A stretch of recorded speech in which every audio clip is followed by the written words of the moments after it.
Well, another big day here on the Isle of Man. It was almost inevitable last night once we saw the press release that a big announcement was going to be made at 10 o'clock this morning. That was done, of course, by the Chief Minister, Howard Quayle, but also, of course, on the panel there giving information is David Ashford, Minister for Health and Social Care, who joins us now on Skype because we're now living in the world we're going to be in for 3 weeks. We're going to do a Q&A in our next part, but Mr. Ashford, I thought it really would be time to, we can let it breathe a bit because obviously there's press conferences, you only get the 2 questions and so on. It's very tricky to get some of the fuller answers. I'd like to go back really to the weekend and the first alert that came out that there were these unexplained cases. Can you put a bit more meat on the bones and explain to the Manx public what your thinking was, what went on, etc.?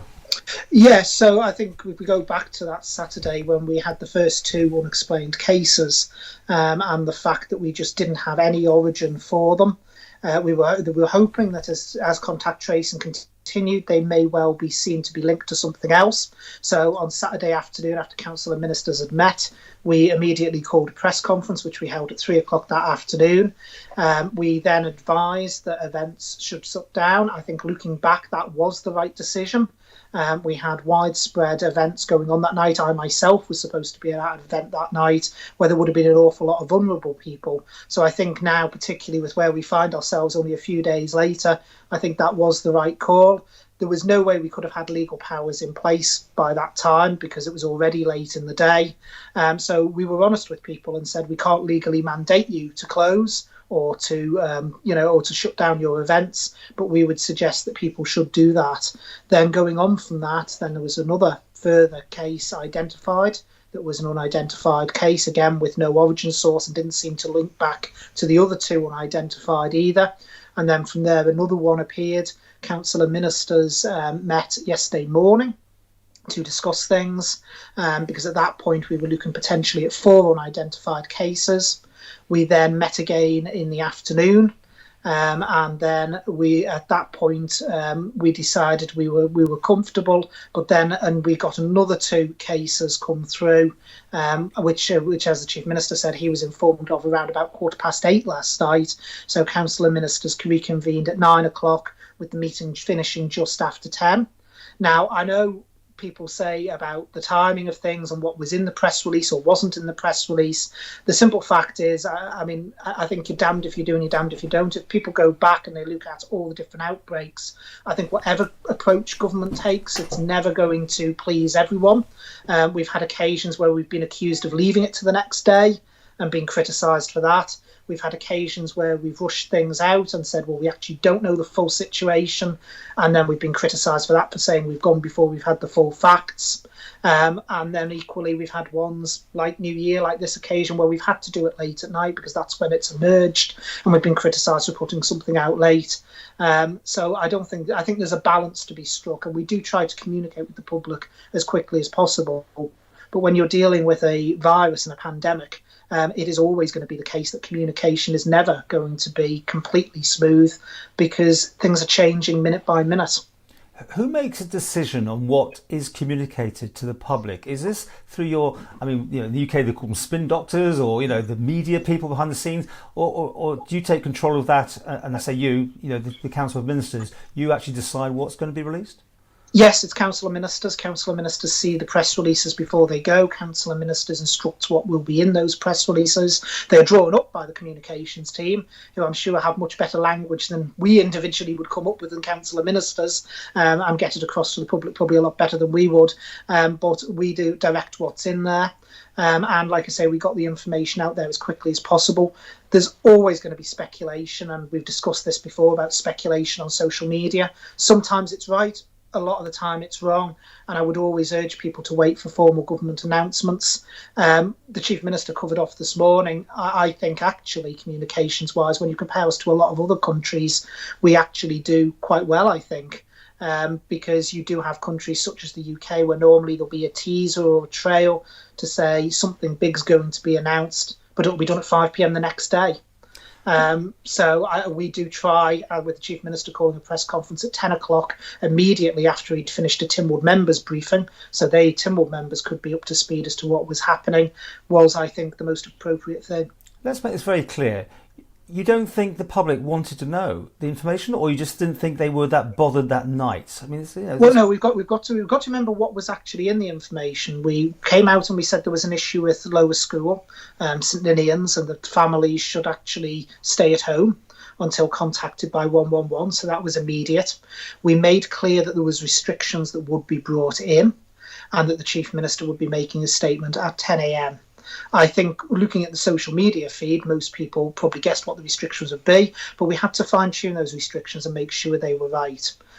So it's not be a just guessing game. There should be just leadership, shouldn't there? Sorry to interrupt you, but just tell people. I think is what came across. And don't forget, it's always going to be some people absolutely agree with you totally, but it seemed that the majority of people would just rather have known last night that they didn't maybe have to send their school children off in the morning, because at the end of the day they were coming back again later, and having a lockdown. Do you not? No, this is no different to the way we've done things in the past, Paul. We always give people time to prepare, and I think that's important. In fact, one of the things my email inbox is always filled up with, and in fact, most people, I think, had a feeling that it might go this way. There's been people contacting me for weeks, some wanting a lockdown, some not wanting it. With people actually coming forward and saying, what notice period are we going to get? Because for my mental health, I need to move in with my family. I can't be in a flat on my own because it will cripple me for doing that for 21 days or 14 days or 7 days even. So we have always given people notice. And I think it's important people have time to absorb the information. There was still stuff coming forward overnight. So it's a case of things could have changed this morning. We may have been in a position this morning where the contact tracing team turned round and actually said, well, all the cases are linked in some way, or we found a link for one or two of them. And we may have wished at that point to reconsider our approach and what restrictions might have been brought in at 10 o'clock. I think we still would have had to bring restrictions in, but we might have needed to reconsider. That did not happen. And I think it is important that we took another look at it again this morning. And 10 o'clock rather than, say, 7 o'clock or 8 o'clock before people were actually going to work or getting their day organised? Yeah, it's important that Tynwald members are briefed. We have to make sure that our parliamentary colleagues are aware of things. You will know, Paul, we've been criticised in the past by our parliamentary colleagues of saying we're going out to the public and they're not aware of things. So it was important we held that briefing. The earliest we could really get that briefing into the diary was 9 o'clock. And I think 10 a.m., like I say, when you compare it to the way other jurisdictions operate, even some jurisdictions we've discussed previously about how their communication is different to the island, they always tend to do it either midday or later. I find very rare examples, unless it is an absolute real emergency, as in something's gone catastrophically wrong, that your jurisdictions go any earlier than that. But you accept that by the very nature, the virus has more potential. I did this question this morning. It has more potential to be mixing even further around this morning as people are rushing to get their food or whatever else, and the children back at school, and potentially all these areas of doubt. Nothing you want to add on this? I mean, you definitely think the thing I can add is that the further risk of spread this morning would be minimal, because what we've got to remember is when people develop COVID-19, it develops over a period of time. So the likelihood is that the people who are presenting asymptomatically, actually in terms of infection, they probably have acquired that infection, which I mentioned again at the press briefing this morning, probably 4 or 5 days earlier than that. And in some cases, we actually think maybe even earlier than that, they developed it from the contact tracing. So that means that in terms of widespread infection, if they have done that and they have gone out and it has been spread wider, that has already happened. And to be blunt, giving people the 24-hour window to prepare themselves for a circuit breaker, or in fact making an announcement at 10 a.m. this morning when everything was only really agreed and we were still waiting for stuff overnight at 10 p.m. last night, that 12-hour period is not going to make a massive difference to things. Well, we've got a Q&A coming up, and so some of this will come up probably again in that section, but you were very defiant, definite that you didn't want to put it on to the steam packet situation this morning. There is no link that's been established in relation to that cluster.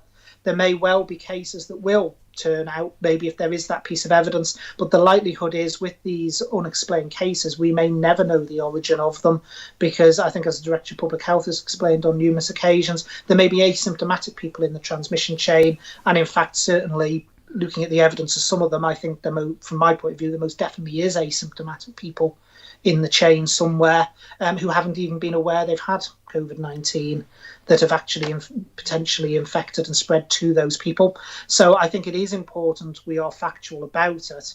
And so when it was suggested that these cases came off the back of the steam packet cluster, while it is possible, we have to be absolutely clear we don't know that for certain.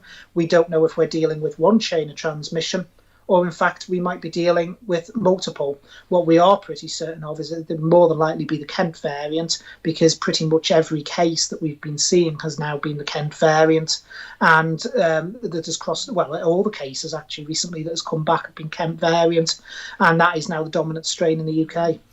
I said to the Chief Minister at the last press conference that we'd been lucky, or put to him that we had been lucky.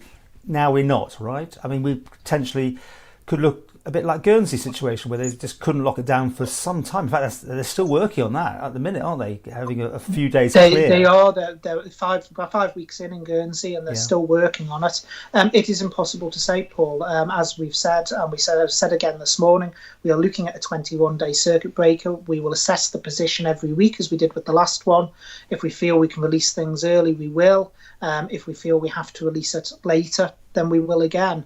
We'll do what's right for the health of the health protection of the island. Because we have to remember, we have to go back, and it's hard to do now because it's been a year, and what a year it's been, to remember what those two core principles were at the start of this. There were two fundamental principles, which were the protection of life and also ensuring the safety of our health service, that our health service didn't become overwhelmed. Those two principles are still as core to this today as they were 12 months ago. Okay, we'll have a Q&A, but I should point out, aren't you caught up yourself in the isolation bit? No, I've stayed at home today as a precaution, right? Because my eldest is one of the Year 8 pupils, but she doesn't reside with me full time. She resides full time with her mother, which is her household. But in light of the news release that came out immediately last night, I think it would have been very remiss of me as Minister for Health not to actually follow those precautions myself. But having spoken to the head of 111, as of tomorrow, I should be back about my business as normal.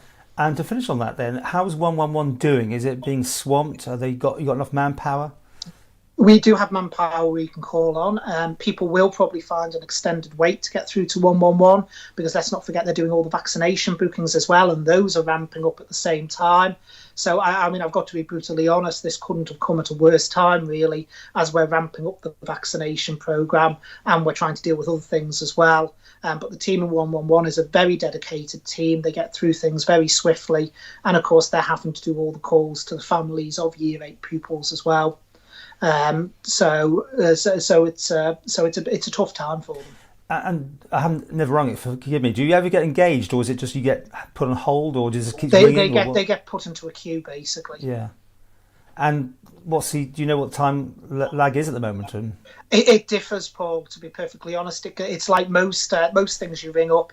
It will differ according to the time of day. It will differ according to what is happening. It'll differ according to what they're dealing with. So obviously, once vaccination letters go out, they get a surge because people receive their letter, and a lot of people rush to the phone. And equally, when we make announcements like this today, there will be a surge, peaks and troughs. A bit like my inbox, it goes radically up, and then slowly over time it comes back down again. Okay, well, it hasn't been phone calls, it's been emails and things that I've been getting. We'll deal with that in our Q&A, which is coming next.